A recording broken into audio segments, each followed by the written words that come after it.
บุญวัดภูในคืนนั้นสองเขาได้สัมพันธ์จูงแขนกันเดินเที่ยวลานางเอ้ยลาต่างคนต่างสิได้เว้าเกี่ยวอ้ออยู่บ่เศร้าและคำสัญญาที่เคยเว้าไอ้ยังชื่อบ่มีโลงว่าผมใจหักเพียงสายแม่นอีหลีที่น้องละยานลายเดยานเป็นเพียงขาลมหยองย้ำอยู่กายใจเป็นตาและยานความหักสิแตกมายานบุญชา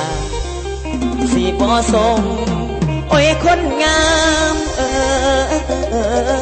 อ้ยน้อง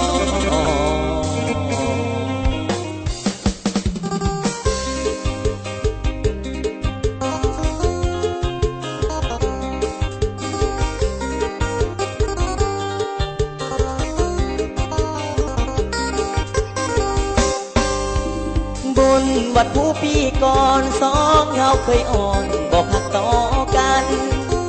เจอได้บอกคืนนั้นจุงแขนกันเที่ยวงานสุขใจอายนี่ยังบ่ลงยังมั่นคงบอกเคยเปลี่ยนไปบอกว่าตีเจ้าสิลืมลงได้สาบานกันไว้หน้าเจ้าพ่อคงมาทาฟ้าเปิดย้ำคำคิดอำลำคิดทอดผู้สาวยังสิจื้อผู้บ่าวที่เคยเว้าเคยล้มอยู่บ่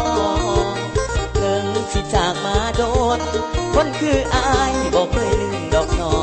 งยังอยู่ไกลแต่หัวใจยังคิดต่ออยากให้เจ้านั้นน้องสิบ่จื้อสัญญานางเอ้ยลาสัญญากันปีก่อนยันแต่หลอนให้อายเพราะเป็นบ้าแล้วผิดน้ำได้ซ้ำเด้ออุ่นคิงโกเห็นว่าตกขาลงแล้วปล่อยว่างข้างอายขอให้ใจน้องนั้นหนักนั้นแน่นแต่คอนแขนไปมีไหม